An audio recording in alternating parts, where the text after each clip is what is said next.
ಜಿಲ್ಲೆಯ ಸುಮಾರು 490 ನ್ಯಾಯಬೆಲೆ ಅಂಗಡಿಗಳಿಗೆ ಆಹಾರ ಇಲಾಖೆ ಉಪನಿರ್ದೇಶಕರು ವಿನಾಕಾರಣ ನೋಟಿಸ್ ನೀಡುವ ಮೂಲಕ ಪಡಿತರ ಅಂಗಡಿ ಮಾಲೀಕರಿಗೆ ಕಿರುಕುಳ ನೀಡುತ್ತಿದ್ದಾರೆ ಎಂದು ಕರ್ನಾಟಕ ರಾಜ್ಯ ಸರ್ಕಾರಿ ಪಡಿತರ ವಿತರಕರ ಸಂಘದ ಅಧ್ಯಕ್ಷ ಟಿ ಕೃಷ್ಣಪ್ಪ ಆರೋಪಿಸಿದರು. ಹಾಸನದಲ್ಲಿಂದು ಪತ್ರಿಕಾಗೋಷ್ಠಿಯಲ್ಲಿ ಮಾತನಾಡಿದ ಅವರು, ಸದರಿ ಅಧಿಕಾರಿಯನ್ನ ಕೂಡಲೇ ಅಮಾನತು ಮಾಡಿ ಕ್ರಮ ಕೈಗೊಳ್ಳಬೇಕು. ಜಿಲ್ಲೆಯಲ್ಲಿ ಈ ತಿಂಗಳು 490 ನ್ಯಾಯಬೆಲೆ ಅಂಗಡಿಗಳು ತೆರೆದಿಲ್ಲ ಎಂದು ನೋಟಿಸ್ ನೀಡಿದ್ದಾರೆ. ಆದರೆ ಕೆಲ ದಿನಗಳ ಹಿಂದೆ ರಾಜ್ಯಾದ್ಯಂತ ಸರ್ವರ್ ಸಮಸ್ಯೆಯಾಗಿತ್ತು. ಅದನ್ನು ಬಗೆಹರಿಸಿ ಹೊಸ ಸರ್ವರ್ ಅಳವಡಿಸಲಾಗಿದೆ. ಪಡಿತರದಾರರು ಅಕ್ಕಿ ಪಡೆದಿದ್ದಾರೆ. ಆದರೂ ಉಪನಿರ್ದೇಶಕರು ಕಾರಣ ಕೇಳಿ ನೋಟಿಸ್ ನೀಡಿ ಕನಿಷ್ಠ 10 ದಿನಗಳೊಳಗೆ ವಿತರಣೆ ಮಾಡಿದವರಿಗೆ ನೋಟಿಸ್ ಜಾರಿ ಮಾಡಿ ನ್ಯಾಯಾಲಯ ಅಂಗಡಿಯ ಠೇವಣಿ ಮುಟ್ಟುಗೋಲು ಹಾಕಿಕೊಳ್ಳುವುದಾಗಿ ತಿಳಿಸಿದ್ದಾರೆ. ಕಾರ್ಡ್ದಾರರು ಪಡಿತರ ಪಡೆದುಕೊಂಡ ಮೇಲೆ ಬಾಗಿಲು ತೆರೆದರೆ ಅದು ಆನ್ಲೈನ್ನಲ್ಲಿ ತೋರಿಸುವುದಿಲ್ಲ. ತಿಂಗಳ 30ನೇ ದಿನಾಂಕದವರೆಗೂ ಪಡಿತರ ನೀಡುವುದಾಗಿ ತಿಳಿಸಿದರು. ಜನರು ಒಮ್ಮೆಗೆ ಬಂದು ಬಯೋ ನೀಡಿ ಅವರ ಪಾಲಿನ ಪಡಿತರ ಪಡೆದುಕೊಳ್ಳುತ್ತಿದ್ದಾರೆ.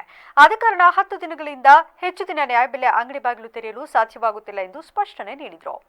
ಇದರಲ್ಲಿ ನ್ಯಾಯಬೆಲೆ ಅಂಗಡಿ ದೋಷ ಇರುವುದಿಲ್ಲ. ಈ ನಡುವೆ ಪಡಿತರ ಸಿಕ್ಕಿಲ್ಲ ಎಂದು ಯಾರೂ ದೂರು ನೀಡಿಲ್ಲ. ಆದರೂ ಕಾರಣ ಕೇಳಿ ನೋಟಿಸ್ ನೀಡಿರುವುದು ಸರಿಯಲ್ಲ. ಹೀಗೆ ತೊಂದರೆ ನೀಡುತ್ತಿರುವ ಅಧಿಕಾರಿ ವಿರುದ್ಧ ಮೇಲಾಧಿಕಾರಿಗಳು ಸೂಕ್ತ ಕ್ರಮ ಕೈಗೊಳ್ಳಬೇಕು ಎಂದು ಒತ್ತಾಯಿಸಿದರು.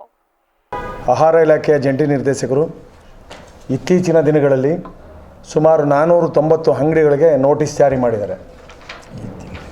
ನೋಟಿಸ್ ಜಾರಿ ಮಾಡಿರೋ ಉದ್ದೇಶ, ಯಾರು 10 ದಿವಸ ಒಳಗಡೆ ಯಾರು ವಿತರಣೆ ಮಾಡಿದಿರಿ ಅವರು ತಿಂಗಳೆಲ್ಲ ಬಾಗಿಲು ತೆಗಿಬೇಕು.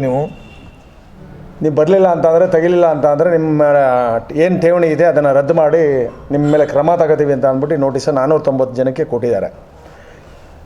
ತಮಗೆಲ್ಲ ಗೊತ್ತಿರೋಂಥ ವಿಚಾರ, ಸುಮಾರು 15 ವರ್ಷದಿಂದ ಸುಮಾರು 13-14ನೇ ಇಸ್ವಿಯಿಂದ ಈಚೆಗೆ, ಅಂದರೆ ಆಹಾರ ಭದ್ರತೆ ಜಾರಿ ಆದಮೇಲೆ ಸರ್ವರ್ ಸಮಸ್ಯೆ ಎಷ್ಟಿತ್ತು ಅಂತ ತಮಗೆಲ್ಲ ಗೊತ್ತಿರೋಂಥ ವಿಚಾರ.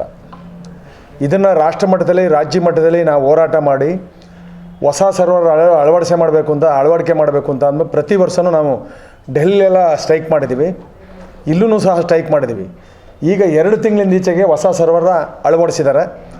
ಆ ಸರ್ವರ್ ಅಳವಡಿಸಾದ್ಮೇಲೆ ಏನಾಗಿದೆ ಅಂತ ಅಂದರೆ ಸರ್ವರ್ ಸಮಸ್ಯೆ ಇಲ್ಲ. ಈಗ